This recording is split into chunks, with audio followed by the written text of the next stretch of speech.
Vasudevaya.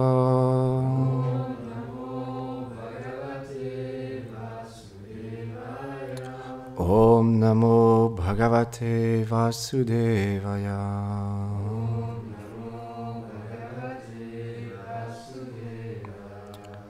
Brahma Vachachakamastu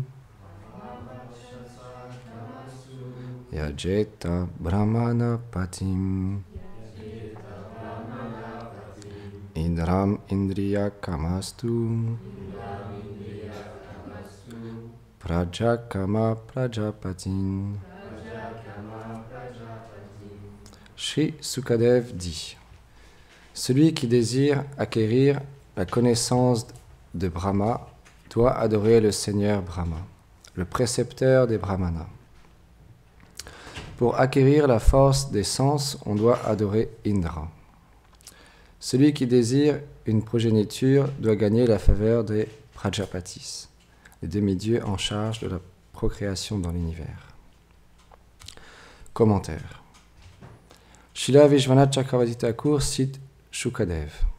Je vais te décrire maintenant les activités de ceux qui sont dépourvus d'intelligence spirituelle parmi les hommes. Ce vers-ci décrit les déités que les gens influencés par l'ignorance adorent. Cette description continue jusqu'au verset 9. Les Prajapati, les procréateurs de l'univers, sont les fils de Brahma, les premiers géniteurs de l'univers, tels que Daksha.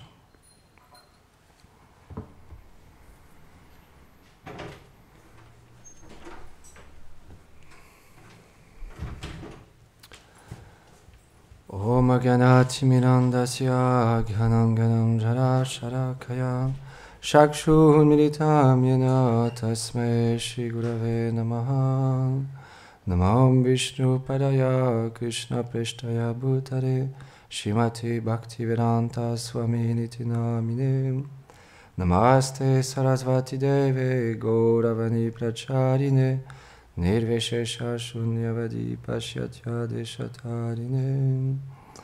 Jai Shri Krishna Chaitanya Prabhu Nityananda Shri Advaita Gadadhar Shivasadi Gaur Bhakta Vrindam.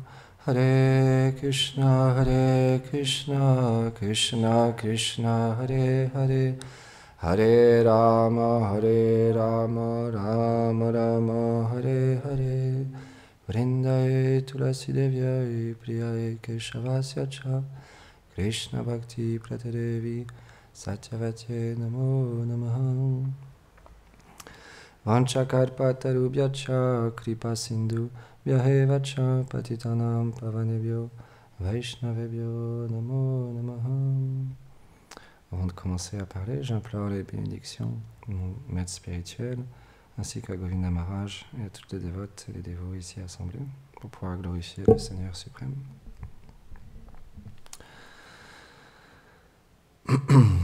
Donc, comme l'explique ce verset, ce qui est intéressant, c'est comme Krishna l'explique dans la Bhagavad Gita, on peut voir qu'il envoie ses dévots pour créer différentes religions, différentes spiritualités, différentes voies, courants spirituels, pour que les gens puissent commencer leur chemin spirituel. Et comme explique ce verset, donc il y a différentes manières d'approcher les représentants du Seigneur ou le Seigneur suprême. C'est pour ça qu'il existe d'innombrables voies. On peut dire qu'il existe même un nombre incalculable de spiritualités, parce que chacun a sa conception d'adorer le Seigneur suprême. Et chacun vient avec des désirs dans ce monde, dû à ses vies passées. On a accumulé d'innombrables désirs qui fait qu'on a une certaine condition, une certaine nature qui nous permet d'approcher le Seigneur suprême et ses représentants d'une certaine manière. Et on n'a pas tous la même disposition, la même qualification. C'est pour ça que c'est important de comprendre qu'il existe d'innombrables voies et qu'on doit respecter ces voies, parce qu'elles viennent du Seigneur suprême. Quelqu'un qui a un désir de vouloir être marié, avoir des enfants, avoir une maison, une famille, et en même temps avoir une adoration envers le Seigneur suprême, alors Krishna, il accompagne dans cette spiritualité, dans cette démarche. Parce qu'il souhaite qu'il se purifie à travers l'action intéressée, d'adorer le Seigneur pour avoir des biens matériels, et graduellement, à force de comprendre par l'expérience que c'est comme, les Vaishnavas, ils prennent l'exemple, c'est comme, on appelle ça en anglais un groove, quelqu'un qui est dans des hôtels de luxe et qui accueille les clients et qui les fait monter et descendre avec l'ascenseur. Alors, un coup, il va au premier étage, au deuxième étage, au troisième étage, et même des fois, on peut aller au sous-sol pour garer les véhicules. Il y a le -1, -2, -3. C'est ce qu'on appelle le cycle des morts et des renaissances à travers le karma. Suivant les actions passées qu'on fait, bonnes et moins bonnes, impies et vertueuses, alors on a une certaine vie dans la vie suivante. On peut être plus ou moins riche, on peut être plus ou moins pauvre, on peut avoir une certaine forme de bonheur dans ce monde, dû à notre karma des vies passées. On peut avoir un certain confort matériel, ou au contraire, beaucoup souffrir. On peut voir dans notre entourage, il y a des personnes, ils ont beau travailler dur, faire des plans pour gagner de l'argent, à chaque fois, ça ne marche pas. Il y a comme quelque chose de mystique qui se passe, à chaque fois ça ne marche pas. Peu importe les plans, même les idées qui paraissent bonnes, mais à chaque fois ça ne marche pas. Et au contraire, il y a des personnes, tout de suite, quand ils créent un business, une activité qui pourra ramener de l'argent, tout de suite ça marche, sans explication. C'est dû au karma. Suivant les vies passées, alors on doit obtenir certains fruits. Et on doit passer par certaines étapes. Mais, comme Govinda Maharaj expliquait l'autre jour, dans ce monde, ce n'est pas le but de chercher le bonheur ou d'être dans la souffrance. Parce que Krishna, elle dit, éphémère, joie et peine, comme été, hiver, vont et viennent. Il faut apprendre à les tolérer sans en être affecté. C'est ce que Krishna nous enseigne dans la Bhagavad Gita. Comprendre que tout ça, c'est juste l'influence des gunas, de la vertu, la passion et l'ignorance, et de notre karma, qui fait qu'on a un petit peu de bonheur, un petit peu de malheur, et dans ce monde, c'est beaucoup de souffrance pour un petit peu de plaisir et de bonheur, et de paix. Il y a une image qui est donnée comme ça, où un jour, il y a un roi, il a demandé à ce qu'on peigne différents tableaux qui représentent la paix, qui présentent le mieux la paix. Et donc, tous les artistes, ils ont commencé à peindre différents tableaux. Et quand ils ont fini, tous les tableaux ont été présentés. Et le roi, il regardait le premier tableau, alors c'était de la nature, avec une belle rivière, un beau soleil, tout était merveilleux. C'était magnifique, il appréciait beaucoup. Le deuxième tableau, de la même manière, vraiment quelque chose de très beau, très, très vertueux. Troisième tableau, pareil. Et à un moment donné, il arrive devant un tableau complètement différent. C'était le chaos total. Il y avait du vent, la tempête, la pluie, mais il y avait un petit oiseau sur un arbre qui était complètement paisible et qui chantait, qui rayonnait de beauté. Et là, le roi a dit, c'est ça la véritable paix. Trouver la paix intérieure, même dans une circonstance complètement chaotique. Et c'est ce que les Vaishnavas nous permettent d'expérimenter dans ce monde à travers l'écoute, à travers le chant des saints noms et à travers le service de dévotion. Parce qu'ici, dans ce monde, tout va à contre-courant de notre nature. Donc c'est difficile de trouver la paix. Très difficile. Parce que tout dans ce monde va à contre-courant. C'est comme, on dit, c'est comme essayer de nager à contre-courant dans une grande rivière. C'est impossible. C'est impossible. Parce que c'est la nature de ce monde qui veut ça. Tout nous est proposé pour l'action intéressée, pour notre propre satisfaction personnelle.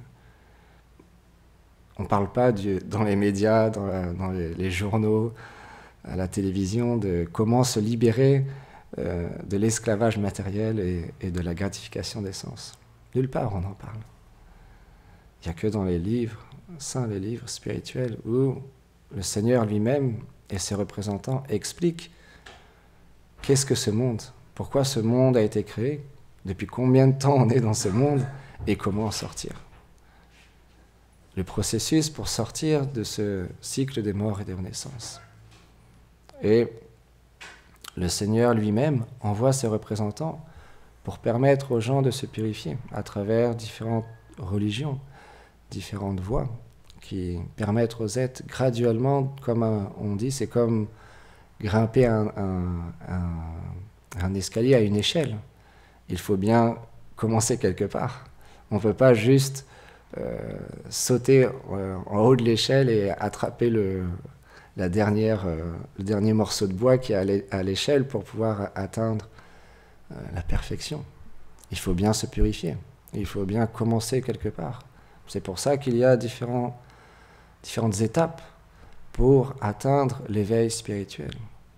Et c'est quelque chose de graduel. Donc il faut être patient et en même temps persévérant. C'est ce que Rupa Goswami il explique. Srila Rupa Goswami il explique. On doit avoir cette détermination d'atteindre le but désiré. Et en même temps, on doit être patient. Parce que ça prend du temps. Notre condition, notre nature, et ce qui recouvre notre véritable identité, est très lourde à porter. Très très lourde. Donc naturellement, comme Gurudev expliqué l'autre jour, hier, on doit passer par une purification. Donc au début, c'est difficile, et c'est normal. C'est comme allumer un feu de forêt en plein milieu d'une forêt, on allume un grand feu. Naturellement, il y a tous les animaux qui vont sortir de cette forêt. C'est naturel, parce qu'ils vont vouloir sauver leur vie. Et bien les désirs, c'est la même chose. Quand on commence à chanter, on commence à rentrer dans le temple, rentrer en contact des Vaishnavas, il y a tout qui va sortir. Et on observe, on voit toutes ces choses qui sont en nous. C'est pas nous, c'est pas notre réalité. Mais en même temps, il y a une purification qui est là. Et ça demande beaucoup de patience, beaucoup de tolérance envers nous-mêmes. Parce que, naturellement, quand on voit toutes ces choses qui sont en nous, qui n'a rien à voir avec notre réalité éternelle, ça fait de la peine. Ça fait beaucoup de peine, mais en même temps, comme Gurudev disait hier, en même temps, on ne doit pas se décourager. Parce qu'il n'y a rien de plus merveilleux que d'aller vers sa vérité. Dans ce monde, il n'y a rien qui nous est proposé de plus merveilleux. Même si c'est difficile, même si c'est purifiant, il n'y a rien de plus merveilleux. C'est pour ça, parfois, les gens, ils peuvent venir dans un temple, dans un lieu de culte, ou même dans d'autres institutions, d'autres religions, et voir parfois des moines, ça fait 40 ans qu'ils pratiquent, ou des nonnes, ça fait 30 ans, et se dire, mais quand même, ils n'ont pas l'air si heureux que ça. Ils n'ont pas l'air si en bliss que ça. Mais c'est normal, parce qu'ils vont vers leur vérité. Et ça demande beaucoup de courage. Ça, c'est courageux. D'aller juste vers sa propre gratification personnelle et combler les désirs qu'on a, ça, c'est facile. Tout le monde fait ça. Ça, c'est quelque chose de facile. Mais d'aller à l'inverse de ce qui nous est proposé dans ce monde et d'aller vers notre vérité, ça, c'est dur. Et ça demande du courage. C'est pour ça même un moine, une nonne qui paraît pas si en bliss que ça, à l'intérieur de lui, en même temps, il y a une félicité spéciale qui est là. Parce qu'il sait pourquoi il souffre. Il sait pourquoi il rencontre des difficultés. Parce qu'il est sur la voie de la guérison. Et dans son cœur, il y a une joie très profonde qui est là. Parce qu'il attend qu'une chose, découvrir sa vérité. Mais en même temps, il y a c'est comme des vagues. En même temps, parfois, il y a le côté de la vague qui est un peu plus dans le creux, où il y a les choses qui ressortent. Et il y a un moment où c'est très purifiant.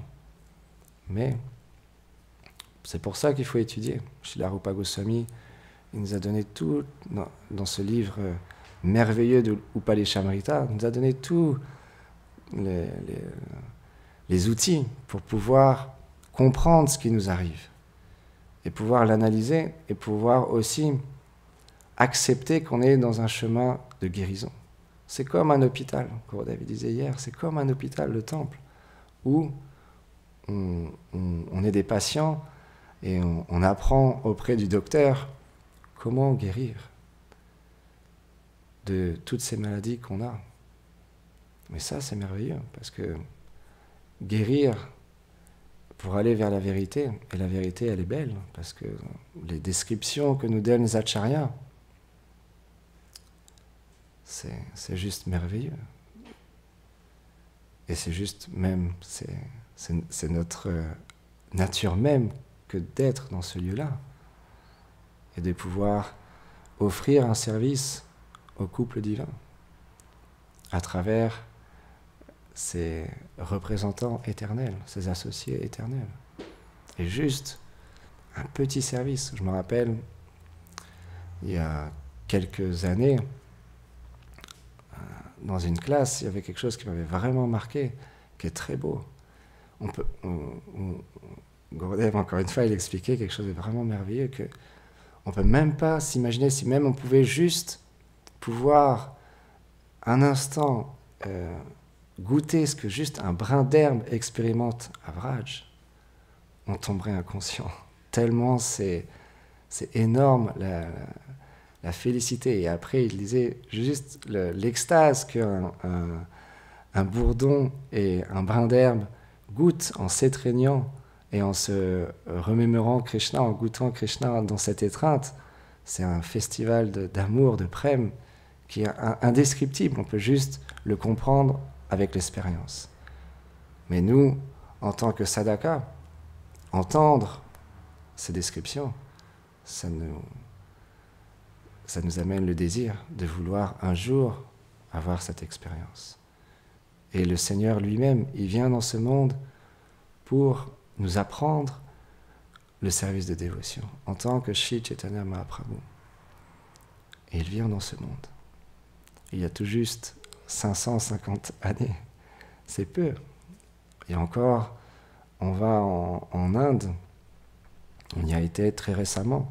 Il y a encore les lieux où le Seigneur lui-même, avec ses associés, se sont divertis et ont accompli différents divertissements dans ce monde. Et on peut encore, sous la guidance des Vaishnavas,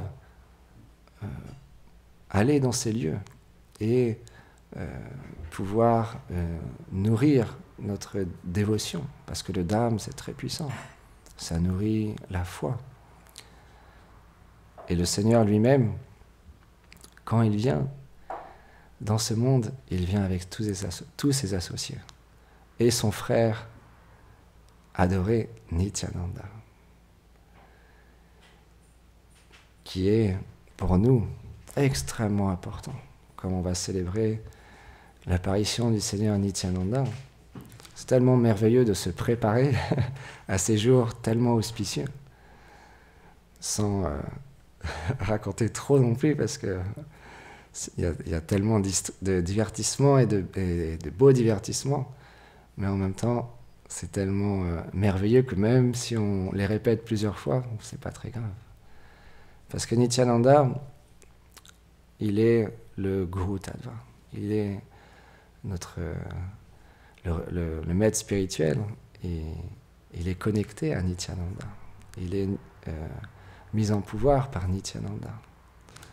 Et donc, il y a un très beau divertissement, parce que chez Chaitanya Mahaprabhu, chez Bhakti Lakshak, chez Dev Goswami Maharaj, il explique qu'il est comme une dynamo, où il produit une dynamo.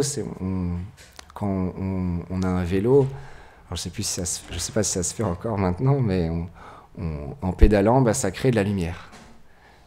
Eh bien, chez la Bhakti Lakshak, chez Dev Goswami Maharaj, il explique que chez Chaitanya Mahaprabhu, il est comme une dynamo de miséricorde. Il crée de la miséricorde pour les jivas, pour les êtres vivants. Mais qui la distribue? Nityananda. C'est lui qui distribue cette miséricorde.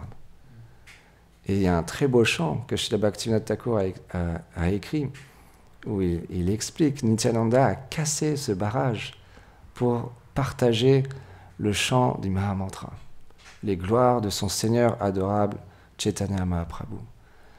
Et Nityananda, comme on chantait tout à l'heure, il va de porte en porte, il roule sur le sol avec des larmes dans les yeux, et il demande, il quémande aux êtres vivants, chantez Gora, chantez les noms de Gauranga, chantez les noms de Gauranga, chantez le Mahamantra. Et il se roulait sur le sol d'extase en parlant ainsi aux êtres vivants. Il est tellement, tellement puissant, tellement miséricordieux, Nityananda. Et un jour, Nityananda, parce qu'il est venu pour sauver les âmes déchues, les plus déchues. Et à cette époque-là, en Inde, c'est expliqué que les vendeurs d'or étaient les plus déchus, parce qu'ils vendaient même une poussière d'or à un prix exorbitant. Et donc Nityananda Prabhu, il s'est rendu dans ce marché. Et par son effulgence, par son amour pour le Seigneur suprême, tous les bijoutiers, tous les marchands d'or ont été pris d'extase et se sont abandonnés au Seigneur Nityananda. Et quand on aime quelqu'un, on a envie de lui offrir des cadeaux. Et naturellement, eux, ce qu'ils avaient, ils avaient des bijoux de l'or. Et ils ont commencé à décorer Nityananda avec des bijoux de l'or, beaucoup d'opulence. Et Nityananda, il marchait comme ça dans les rues. Et il y a des dacoits, des bandits, qui ont vu le Seigneur Nityananda tellement effulgent. Mais eux, ils ont vu les bijoux et l'or qu'il portait sur lui. C'est ça, la nature de ce monde, c'est tellement puissant. C'est que même si on peut avoir la possibilité de rentrer en contact avec un pur dévot, avec un représentant du Seigneur Nityananda, on peut voir que l'aspect externe des choses. Et on peut perdre l'opportunité de rentrer en contact avec le Vaishnava et de s'abandonner à lui. C'est ce qu'ils ont fait, ces bandits. Ils ont vu les bijoux, les joyaux qui étaient sur le corps de Nityananda. Mais parce que les Vaishnavas, ils sont miséricordieux, alors ils font des plans pour nous. Parce qu'ils sont aussi, comme Nityananda, les sauveurs des âmes déchues, des plus déchues. On peut voir Srila Prabhupada, quand il est arrivé aux États-Unis, il n'est pas allé dans les quartiers riches. Il n'est pas allé tout de suite voir les stars ou voir les personnes qui étaient déjà en train de pratiquer du yoga. Non, il est allé dans le quartier le pire des États-Unis. Des drogués, des hippies qui prenaient des... Quand vous écoutez les disciples de Srila Prabhupada, c'était rare ceux qui ne prenaient pas de drogue à cette époque-là, et des drogues fortes. Et Prabhupada, il a enseigné et sorti de cette condition tellement de personnes qui étaient au plus bas, qui étaient juste perdues, en train de prendre différentes drogues. Et Nityananda, le soir, quand il rentrait chez lui, alors ces bandits ont fait un plan pour voler le Seigneur Nityananda dans sa propre maison. C'est ça la nature de ce monde. C'est qu'on peut même, malheureusement, avoir de l'envie envers le maître spirituel. On peut même avoir une mauvaise disposition envers le maître spirituel et perdre la connexion avec lui. Et ça, c'est tellement triste, tellement triste. Parce que l'illusion matérielle est très puissante. C'est pour ça qu'il faut rester en association avec les frères et les sœurs et avec notre maître spirituel. Parce que c'est très dangereux le monde matériel. C'est extrêmement dangereux. Et ce divertissement nous montre, ces dacoits, ces bandits, ils voulaient voler Nityananda et le soir ils ont fait un plan et ils se sont dit on va aller dans la maison de Nityananda, on va lui prendre tous ses bijoux. Mais quand ils sont arrivés à quelques centaines de mètres de la maison de Nityananda, il y avait plein de ronces, plein d'épines énormes. Et quand ils ont commencé à avancer, ils sont tombés dans des trous, ils se faisaient piquer avec les épines. Et ils souffraient, ils souffraient. Et c'était dur, très purifiant. Parce que c'est ça aussi, rentrer en contact avec le pur dévot, avec Nityananda. Il faut se purifier. Il faut se purifier. C'est naturel. Et donc, ils sont rentrés le soir et ils ont fait le plan, demain on va y retourner, on va mieux se préparer. Et de nouveau, le soir, quand ils ont commencé à aller vers la maison Nityananda, c'était pire cette fois-ci. Il y avait des serpents, des scorpions, enfin, ils se sont fait piquer. Ils étaient complètement lamentables. Et le soir, quand ils sont revenus, parce que Seigneur Nityananda est extrêmement miséricordieux, le maître spirituel est extrêmement miséricordieux.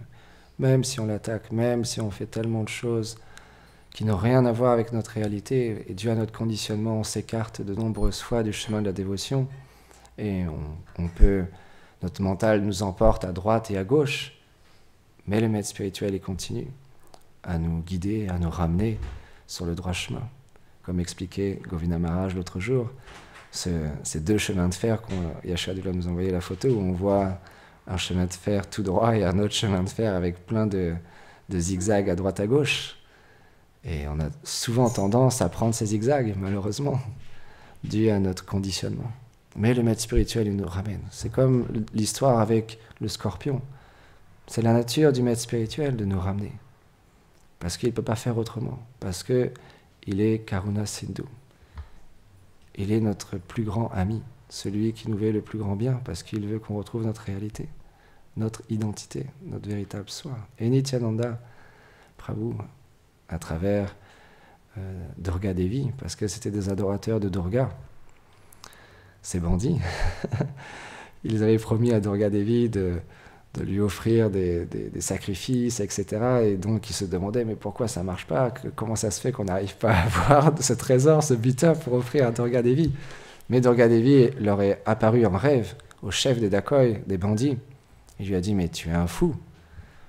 Tu es en train d'essayer de voler mon époux, le Seigneur suprême, Nityananda. Je te conseille de t'abandonner à lui et d'arrêter ta folie. Et c'est ce qu'ils ont fait. Le lendemain, ils se sont abandonnés à Nityananda, ils ont demandé pardon. Et Nityananda leur a dit, je vous attendais. Je suis resté pour vous. Je savais très bien ce qui se passait. Ça, c'est la miséricorde des Vaishnavas. Et c'est la miséricorde du Seigneur Nityananda. Et c'est ce qu'on veut, avoir cette kripa. C'est ce que les Vaishnavas nous ont donné dans leur chant, quémander cette kripa. Comme Gurudev expliquait hier, se considérer le plus déchu, le plus bas. J'écoutais une classe dans les chants de Srila Bhaktivinoda Thakur, de Narottam Das Thakur. Ils disent, si on fait une liste de tous les êtres vivants, tous les jivas dans ce monde, des milliards et des milliards et des milliards, je me trouve en bas de cette liste. Alors, oh Nityananda, s'il te plaît, sauve-moi de ce monde matériel. Ça, c'est les Vaishnavas, les purs dévots. Mais on est encore loin de cette humilité. Mais il faut quand même commencer, à notre niveau, à cultiver le bon respect, à cultiver la tolérance, la compassion et l'humilité. Jai Shri Nityananda Prabhu ki Jai Go Premanande Hari Bo.